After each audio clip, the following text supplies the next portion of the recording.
Hey fellow explorers, I've always wondered, is premium economy worth the extra price on United Airlines? And today I'm flying a flight that I think it's definitely going to be worth the price. United Airlines San Francisco to Singapore, 17 hours. I paid extra to get the premium economy seat, and so in this video I'm going to tell you what it was like, the in-flight experience, and let you know whether you should pay extra for premium economy or not. Now, with the journey here starting from San Francisco Airport, I find this to be generally quite a nice airport to depart from, particularly the G gates. It's a nice new terminal with plenty of seats, although I would appreciate some more in the way of food offerings. All of the gates in G are down on a lower level. Our flight was scheduled to board at 11, but ended up boarding about 45 minutes late. Now, once I saw the crew board, I knew we'd be on soon. The United agent did a great job managing the boarding line and not letting people sneak into earlier boarding groups. Once it was time to board, instead of looking at my passport or boarding pass,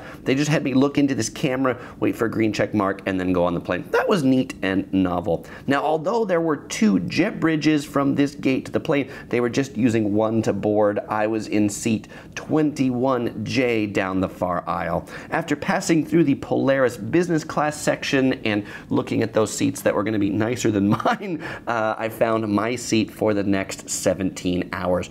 The Premium Plus section on this Boeing 787 is 3 rows of seats in a 2-3-2 seating configuration. The seats, while not as amazing as the business class, are nice. They're roomy enough that you aren't rubbing elbows or fighting over the armrest, so that it actually feels like a civilized place to sit. On each seat was an amenity kit, more on that later, a nice fluffy pillow, and a fancy soft Saks Fifth Avenue blanket. Compared to the economy class pillows, these looked really fancy. Now, economy is a 3-3-3 setup, so in Premium Plus you have 2 less seats per row. That's what makes this a lot more civilized seating area.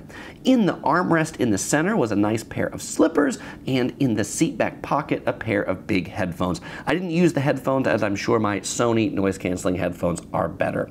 Now, most noticeable things in this seat is the really big and bright screen for entertainment. It was a pleasure to watch movies on this, and there were a ton of movies, but the problem with being a frequent traveler is I feel like I've seen them all. First world problems, I know. All right, next to the screen was a little pull-out knob that you could use for hanging things like a light jacket or a bag or maybe even your eye mask.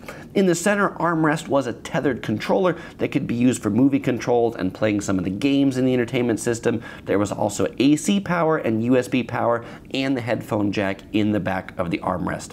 The other armrest was home to the tray table. It's a neat little flap that you lift to open it up. It pops out and lifts out, and at the first fold out, there's another spot that you can lift that I presume this is for like holding your phone or tablet or something. Overall, when you fold it out all the way, it's a nice big and sturdy tray table. All right, so what was in that amenity kit I was showing you earlier? There's a toothbrush, toothpaste, hand lotion, lip balm, earplugs, grippy socks, and an eye mask. Overall, a really nice set of amenities. Now, once you put the tray table back in, you can actually slide the whole armrest down too to make it easier to get in and out of the seat, or just give yourself a little bit more breathing room without that armrest there. Down below, there's plenty of leg room, even for someone who's 6 feet tall like me, and there was also a leg rest that was fold out. But I don't know about the leg rest. I found the leg rest pretty useless for me. I think probably I'm too tall. Now, in addition to the footrest, there's also a leg rest and recline available via these 2 switches on the center armrest. The leg rest is like in a lazy boy recliner where it comes up and holds your legs up, not just your feet.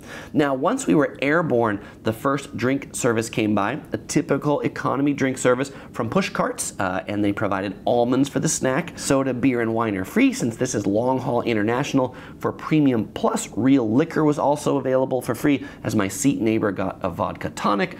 Just apple juice for me. Now, dinner was definitely an improvement over an economy meal, served on one large tray with actual plates and glasses, including a glass for wine.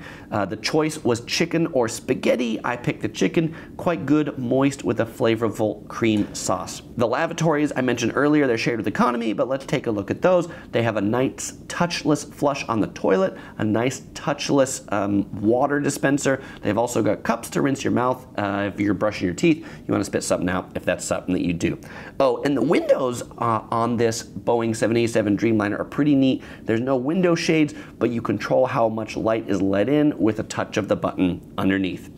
Now, when it's time for the lights to go out, the plane goes through a little afternoon to evening light show, and when it's lights out time, the windows all darken and then the whole aircraft just goes dark. So you don't have to worry about one person not closing the shades. Although somebody can choose to lighten them up, but that's a decision they have to make to be that person that has the really bright window. Now, about halfway through the flight, they brought out a mid-flight snack, 2 ham sandwiches that were really mediocre at best, and a selection of snack foods, mango jerky, chips, some brownie chips. I think the snack foods were tastier than the ham sandwiches. With the big, pretty comfortable chair here in Premium Plus, I was able to get some pretty good sleep after that snack, probably about 5 hours. My sleeping was not as good as if I was in Polaris business class with a lie flat seat for sure, but it was big enough that I could move around and get comfy. About an hour before landing, it was time for breakfast. The choice was between eggs and waffles. I took the waffles, and while they looked good, they were dry. It came with some sauce, but there just wasn't enough of it. There wasn't any maple syrup. The fruit plate was good, though. And then about an hour later, we finally touched down in Changi Airport. And after 17 hours, I made it to Singapore's Changi Airport, which I'm just waiting in baggage claim right now for my luggage. Over there on Carousel 43, found a nice, quiet place to just share my final thoughts with you. By the way, if you've never been to Singapore Changi Airport, this airport's amazing. How many baggage claims have you been to? Where they have like plants in the middle of the baggage carousel.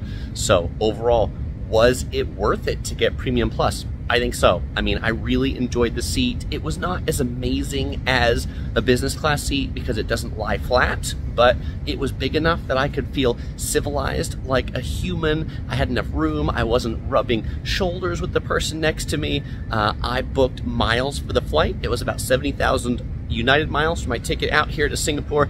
I would definitely do it again. The food, I would say, not that amazing. I mean, yes, it was on like plates and there were forks and things like that, but the food's not the reason to buy the Premium Plus ticket. The seat is the reason to buy it, and they just try to give you a little nicer food to make you feel a little bit more special, but it's really just the economy food on better plates and trays. But I think the seat is worth it, and certainly coming here to Singapore is too. Well, fellow explorers, if you enjoyed this video, you might enjoy checking out some of my other videos. You'll find links here on the screen or in the description below, and as usual, I won't say goodbye because I'm going to see you over there.